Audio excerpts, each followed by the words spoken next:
Merci Manu, bienvenue à tout le monde et on va commencer tout de suite à voir c'est quoi les pannes dans les smartphones et les batteries à lithium.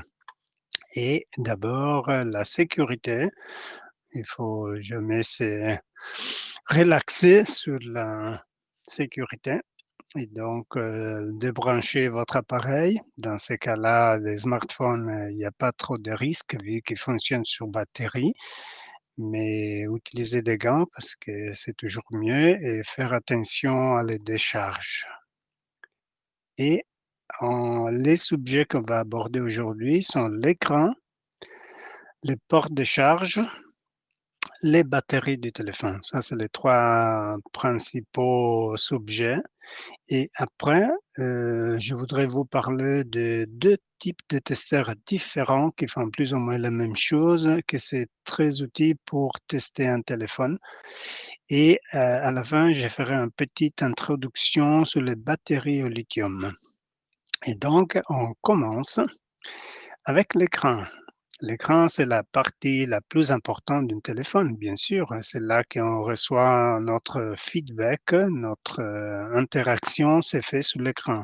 On touche l'écran, on regarde l'écran et donc c'est là que c'est la partie la plus importante, mais aussi la plus délicate. Vous savez bien que, bon, je montre là la photo. En haut, ça c'est un écran à LED, donc c'est un ancien type d'écran qui il y a la particularité qu'il consomme un peu plus d'un écran à OLED qu'on le voit en bas. Ici, j'ai pris deux cas d'écran cassé, donc je vais parler des pannes et pas des qualités. Et l'écran AOLED, il a une qualité supérieure parce que c'est chaque pixel qui il s'allume ou il s'éteint. Et donc, c'est pour ça qu'il y a des noirs très profonds. Mais par contre, dans un écran à LED, il y a un rétroéclairage qui fait que la lumière passe à travers l'écran et donc les pixels. Et c'est pour ça que les noirs, ils sont jamais assez noirs comme dans les nouveaux OLED. Mais vous voyez ici, j'ai pris des photos de deux smartphones cassés.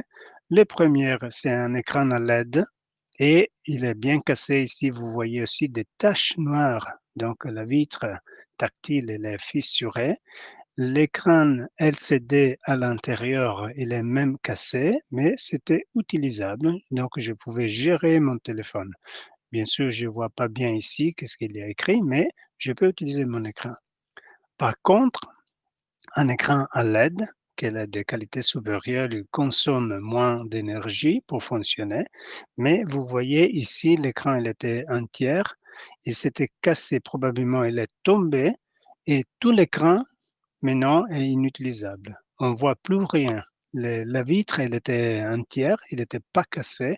Donc, ça veut dire qu'il a pris un choc et probablement un petit coin du smartphone s'est cassé de l'écran. Et là, on ne sait plus l'utiliser.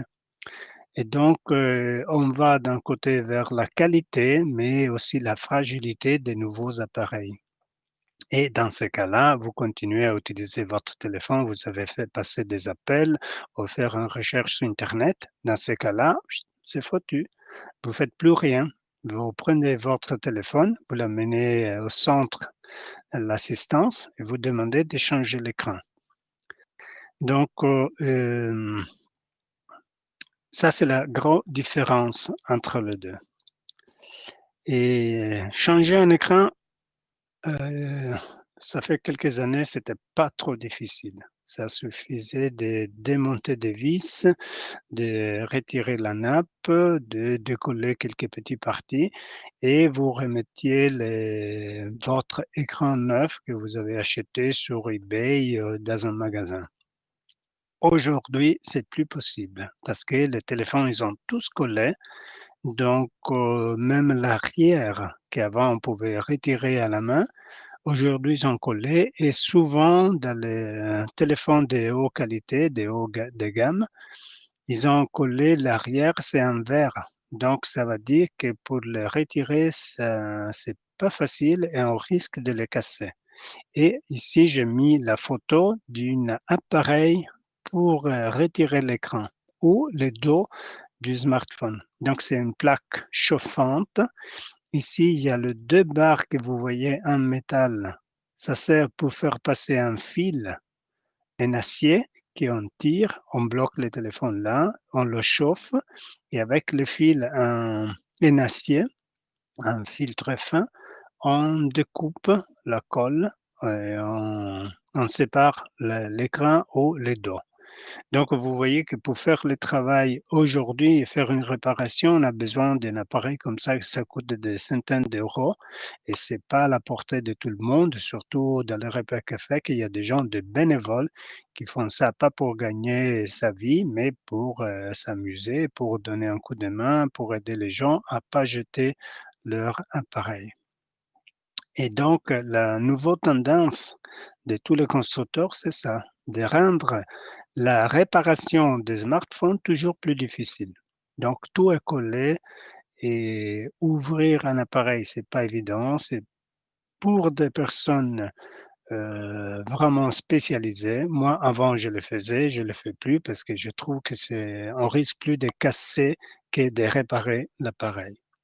Par contre, il y a une ferme, une société, une usine qui s'appelle Fairphone, qui fait un téléphone complètement contre-tendance. Donc, ça veut dire que pour eux, la réparation, c'est la chose la plus importante. Donc, ils font un téléphone qui est c'est démontable par l'utilisateur. Vous voyez, c'est tout simple. Chaque module peut être démonté et changé par soi-même. L'écran, la batterie, le châssis et tous les micros, la caméra et tout ça. Et c'est vraiment tout vissé. Donc, c'est facile d'ouvrir, c'est facile de changer les pièces. Et l'idée, c'est vraiment ça, de faire un smartphone qui va durer plusieurs années parce qu'on peut même changer les processeurs. Donc, on change que les processeurs et on fait un up-to-date, un upgrade, une mise à jour euh, hardware du processeur, mais toutes les autres pièces, ils vont rester les mêmes. Donc ça, c'est un concept tout nouveau qui est, c'est bien, je vais bien faire de la publicité parce que c'est vraiment l'idée de la réparation. Donc, tous les objets, pour moi, ça doit être comme ça, que chacun puisse les réparer. Et on va à les portes de charge. Ici, c'est un autre problème qui arrive souvent dans les smartphones, surtout parce que l'Europe, il a imposé à tous les fabricants des smartphones de choisir un système, une prise euh, pour tous les smartphones et pas chacun la sienne. Et ça a beaucoup amélioré. Par exemple, on a plus de dizaines de chargeurs à la maison pour Nokia, pour Motorola, pour Samsung et tout ça, mais on n'a qu'un pour qui fonctionne sur tous les téléphones. Et donc, l'Europe, elle a choisi la micro USB. C'est une version encore USB des transmissions de données et des charges, mais les problèmes, comme je dis toujours, ils ont choisi entre tout ce qui était disponible la pire, parce que c'est pas réversible. Vous voyez, la prise elle est plate en bas et ronde en haut. Mais si vous le mettez à l'envers et vous forcez, vous arrivez à enfoncer la prise dans les ports de charge, mais ça, c'est les résultats. Donc, en figure 4, vous voyez que c'est une prise qui a cassé à cause de la personne qui a forcé. Et souvent, ce sont des personnes âgées qui ne voient pas bien, ou des malvoyants, ou des gamins qui sont trop jeunes, ils ont un peu la force, mais pas l'attention à utiliser des trucs délicats, et donc ils cassent la prise. Et ça, c'est un autre panne qui arrive souvent dans le Rebecca Café. Solution, c'est d'ouvrir le téléphone si on sait l'ouvrir. Comme on disait avant, aujourd'hui, c'est plus facile de le faire. Je le faisais avant, j'avais acheté une kit avec beaucoup de prises micro USB à souder sur la carte électronique du téléphone. Je le faisais même dans les repas café. Aujourd'hui, je ne le fais plus parce que ouvrir un téléphone, c'est très difficile. Quelqu'un, il avait inventé un micro USB réversible. C'était génial. Je l'ai vu une fois à mon travail. Mais alors là, on ne se trompe pas. On peut le mettre de deux côtés, de deux sens et ça rentre toujours. Mais il est un peu plus fragile et c'était pas très connu. Et aujourd'hui, le nouveau standard des prises, c'est le Type-C. C'est ovale, c'est réversible et il y a beaucoup plus de contacts. Donc les contacts sont sur les deux côtés et ça permet soit de faire passer plus de courant, donc on sait charger un téléphone plus vite, soit d'augmenter les possibilités de connexion. Et l'autre problème de la porte micro USB, c'est qu'ils avaient les contacts seulement d'un côté et pas sur le deux. Et alors, ils arrivaient parfois que la porte de charge, il n'arrivait pas à bien toucher la prise et on devait pousser, je pense qu'il est arrivé à beaucoup de monde, que pour charger les téléphones, on était obligé de pousser la prise vers un côté ou vers l'autre. Ici, je vous montre un téléphone que j'ai ici et si je pousse la prise vers le haut, vous voyez sur les chargeurs, là, sur les testeurs de charge, que j'ai 5,15 volts, mais 0 ampère. Si je tire vers le bas, alors les contacts se font et alors j'ai 5 volts et 0,38 ampères de charge. Donc ça, c'était un autre problème avec la prise comme ça. Et donc, on peut continuer. Si tu, Manu, tu regardes toujours s'il y a des questions.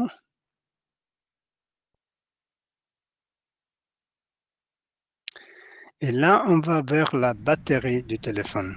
Et le testeur, je ne sais pas si tu as eu l'occasion, je pense qu'on a passé l'outil de test juste avant. Celle-ci, le bleu.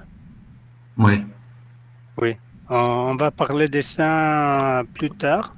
ok. J'ai préparé un slide surtout pour ça parce que c'est un autre objet très utile pour faire de la réparation des smartphones. Donc, je fais une slide pour lui.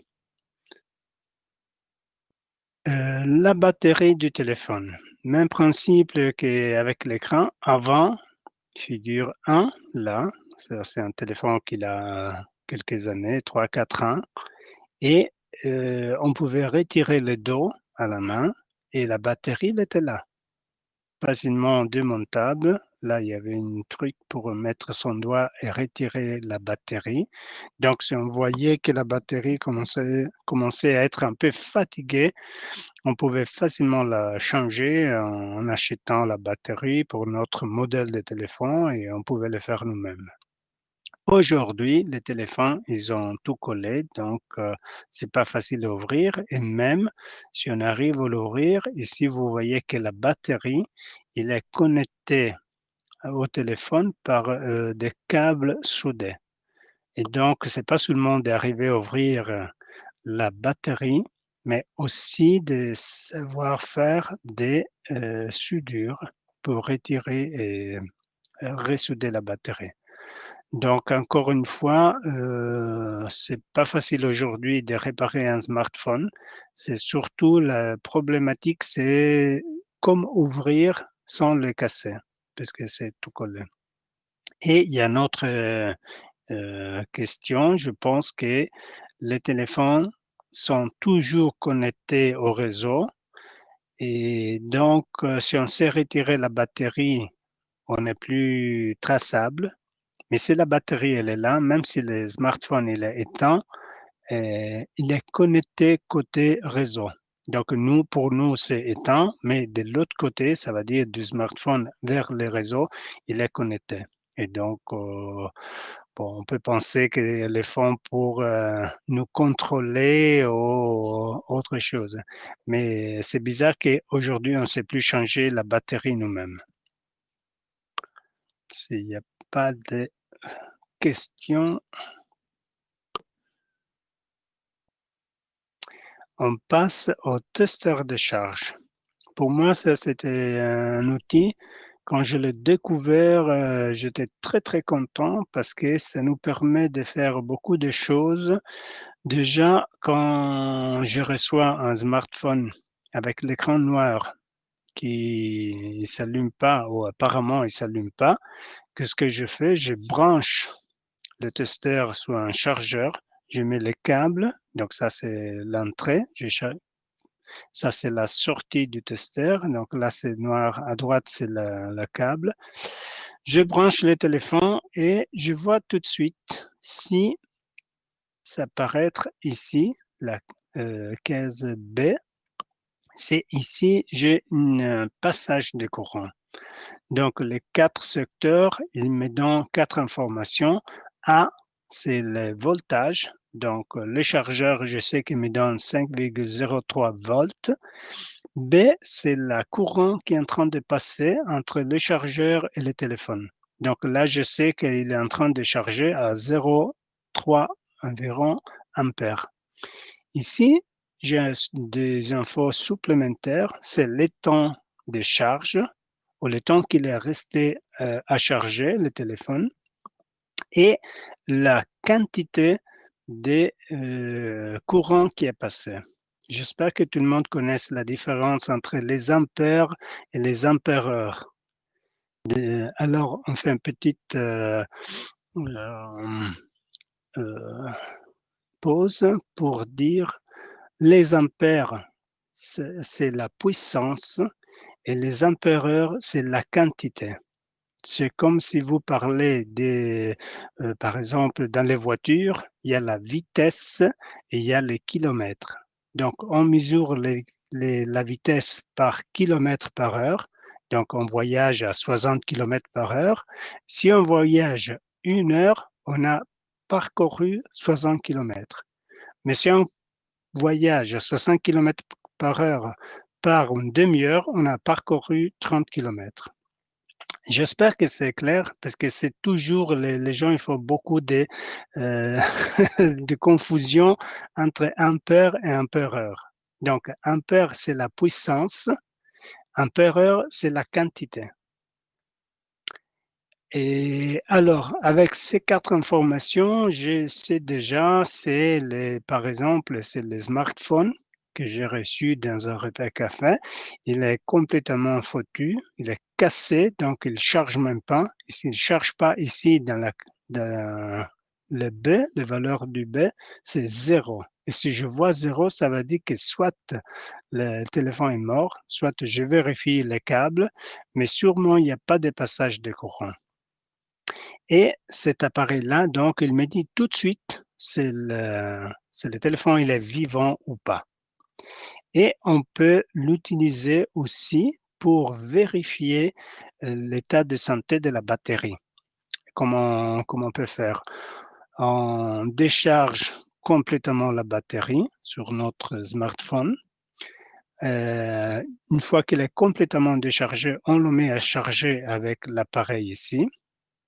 Et après quelques temps, on aura les résultats de la charge. Par exemple, là, je vois qu'après 2h46 minutes, ça c'est le temps de charge, la batterie, il a reçu 2946 milliampères. Ça veut dire 2,9 ampères de charge.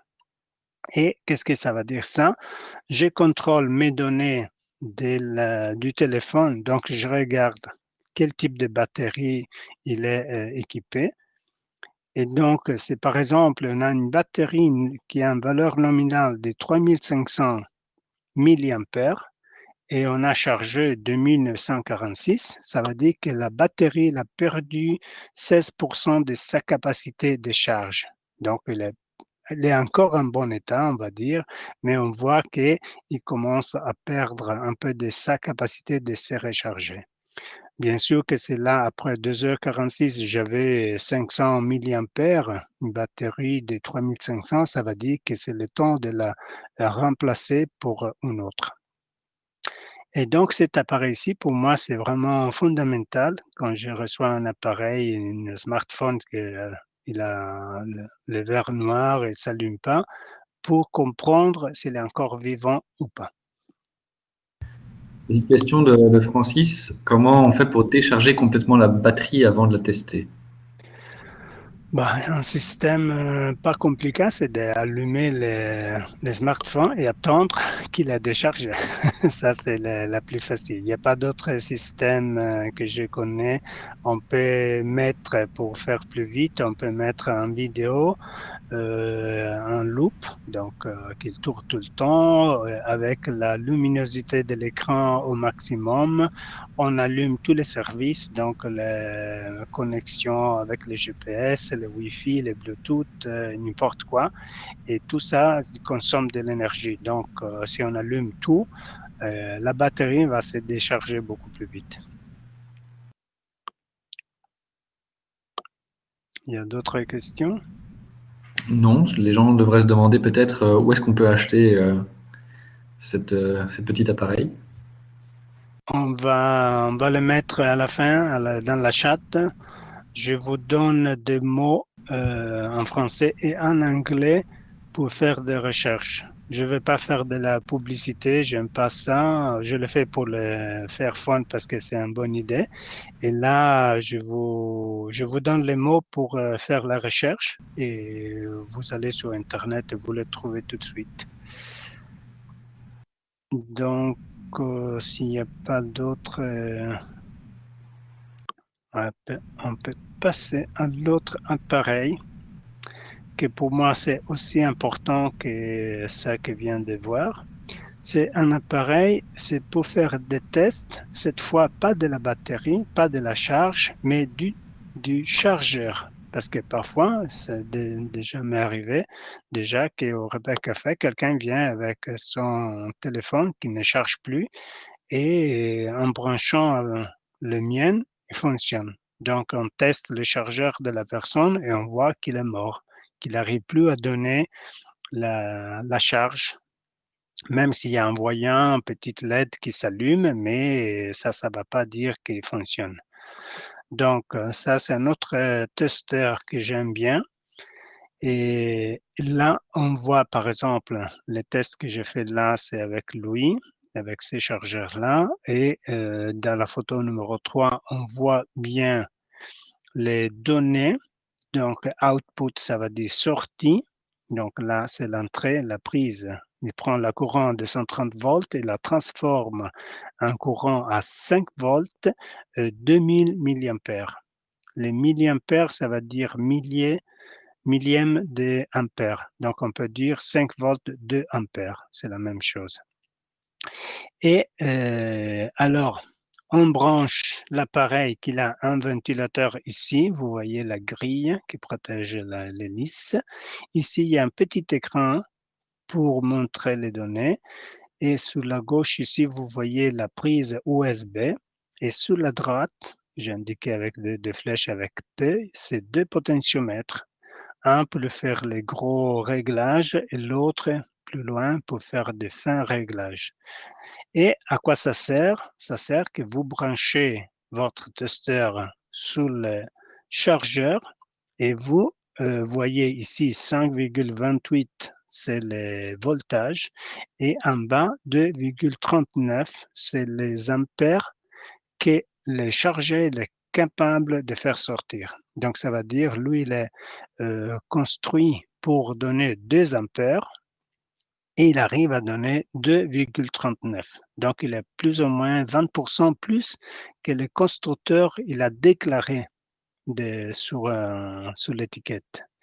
Mais on voit ici, je suis monté avec les potentiomètres, là on a 2,39. Si on passe à 2,47 ampères, donc ça fait 0,8 ampères en plus, les voltages chutent à 3,37. Donc là, on était à 5,28 et là, on descend à 3,37. Donc ça veut dire que le chargeur, il est plus capable de fournir les ampères que je demande et donc il réduit les voltages. Mais pour moi, ça, c'est un bon chargeur.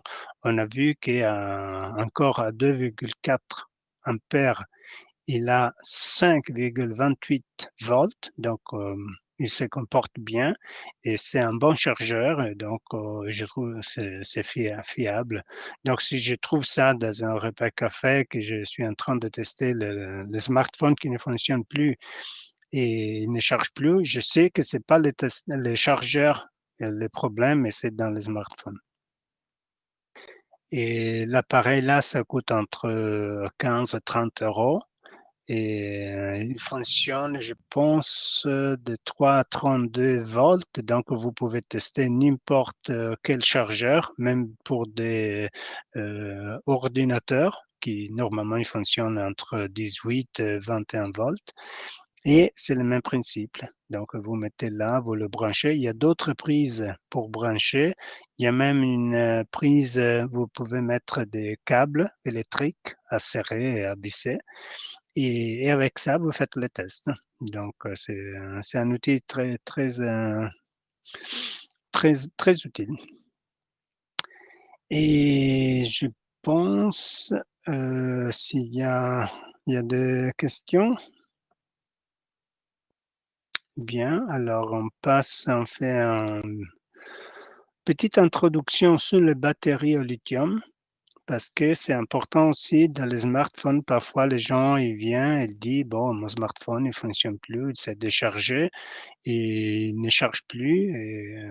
Et alors, il y a une explication bien claire pour ça. Et vous pouvez faire un exemple. On peut dire que je pars faire une semaine, ma vacances au Maroc, la semaine prochaine. Donc ici, il fait froid, c'est hiver. Dehors, il fait 5 degrés. Je vais au Maroc, 35, 40 degrés. Et le jour que je pars du Maroc, mon téléphone, il se décharge. Donc la batterie, il est à 35 degrés, mais il est à zéro charge. J'arrive en Belgique, je descends de l'avion, je sors, j'essaye de charger mon téléphone, il ne se charge plus. Pourquoi? Parce qu'il avait zéro décharge, donc il arrivait à zéro décharge à 35 degrés et à 5 degrés, la charge, ça descend encore plus. Donc, ça veut dire quoi? Que il va, la batterie, descendre en dessus de sa capacité minimale. Et alors, qu'est-ce que ça arrive? Si vous voyez une batterie au lithium, ici, ça c'est une batterie, il y a toujours un BMS, que c'est un Battery Management System. Ça veut dire que c'est un système de contrôle de la batterie. De la figure 3, vous voyez l'entièreté. Et c'est quoi? C'est une carte électronique que ça sert pour régler la charge et la décharge de la batterie et aussi pour la protéger. Une batterie au lithium, si vous la chargez trop, vous la laissez toujours avec de la courant qui rentre, il va exploser parce qu'une fois qu'il est arrivé au maximum, il va s'échauffer et il prend feu et il explose. Donc, c'est bien dangereux de jouer, entre guillemets, avec les batteries. Et donc, il faut faire gaffe à ça. Et là, si vous voyez, j'ai agrandi vraiment, c'est la puce qui gère la charge et la décharge. Si vous regardez, il y a le code 8205A. Et si vous cherchez sur Internet, c'est un contrôleur de charge. Et donc, qu'est-ce que ça arrive? Que la batterie de mon téléphone, j'étais au Maroc, il est arrivé en Belgique, il faisait froid, et le voltage, il est descendu à moins de 2,7, 2,6, 2,5 volts. Et alors, le BMS, il pense qu'il y a un souci dans la batterie et la met en sécurité et nous empêche de la recharger. Donc, il faut faire quoi dans ce cas-là? Bon, il y a plusieurs systèmes. Un, c'est de réchauffer à nouveau le téléphone qui revient à la température là où c'est déchargé. Et normalement, on sait le recharger. Sinon, il y a un autre système que je vous dis pas. Et c'est des, je vous le dis, mais vous le faites pas parce que c'est très dangereux aussi.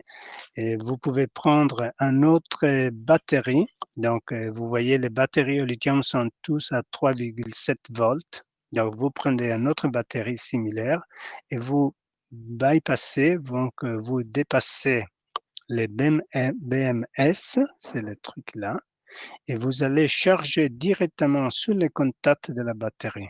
Et là, on sait remettre de la courant. Mais il faut le faire avec une autre batterie, comme ça il n'y a pas les risques, il y a trop de charges. Et ça suffit de le faire pour 10-20 secondes, pas plus. Le temps qui reprend un peu de charge et alors le BMS va reconnaître que la batterie est vivante, il n'est pas en dessous de la minimum de voltage et va la recharger. Et je pense que là, pour aujourd'hui, on peut terminer. S'il n'y a pas de questions. Il y a François qui demande justement, après la première charge, au retour du Maroc, ensuite on s'est chargé normalement. Oui, une fois que le téléphone, que le BMS a reconnu la batterie, donc on a réussi à remettre un peu de charge, ça va aller. Donc, ça revient comme à la normalité. Et une autre question que j'ai oublié de vous dire, que pour stocker les batteries au lithium, on les garde toujours à 3,8 volts. Donc, le voltage nominal, c'est 3,7, mais les chargeurs, normalement, ils arrivent à 4,2 volts. Et c'est le voltage maximum de la batterie. Et alors, le même discours qu'on fait pour la décharge, c'est pour la charge. Donc, si on veut charger une batterie, on la charge au maximum, donc il arrive à 4,2 volts. Si on le fait à 15 degrés, on va dire, par exemple, et après on la porte au Maroc, cette fois on fait l'envers, on la charge bien ici, on va au Maroc, et là, les plans chargés 100% à 15 degrés, mais il arrive là à 35-40 degrés, et alors il risque de s'abîmer parce qu'il est déjà au 100% à 15 degrés.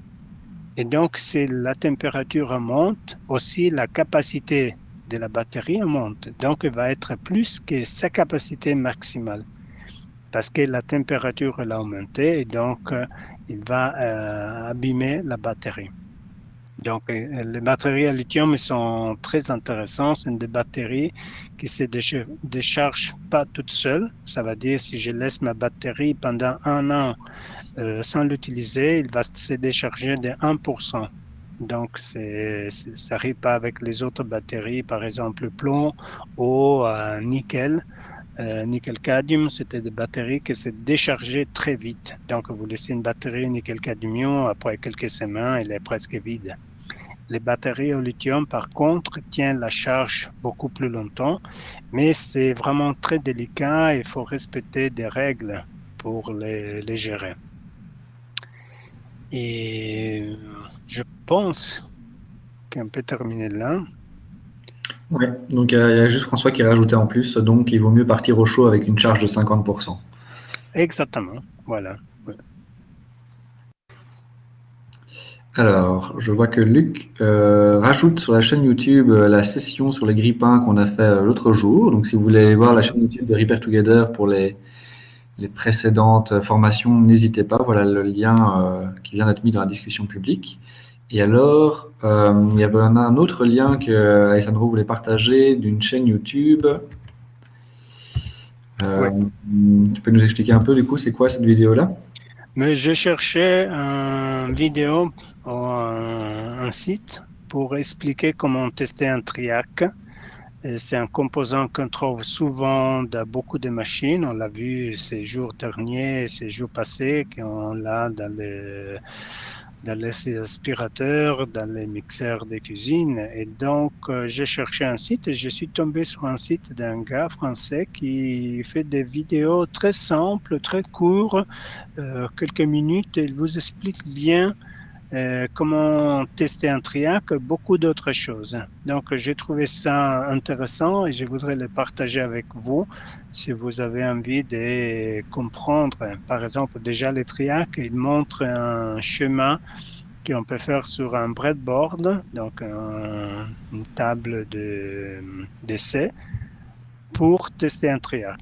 J'ai trouvé ça très clair, très simple et donc, oui, si vous voulez regarder, on partage les liens pour aller le voir.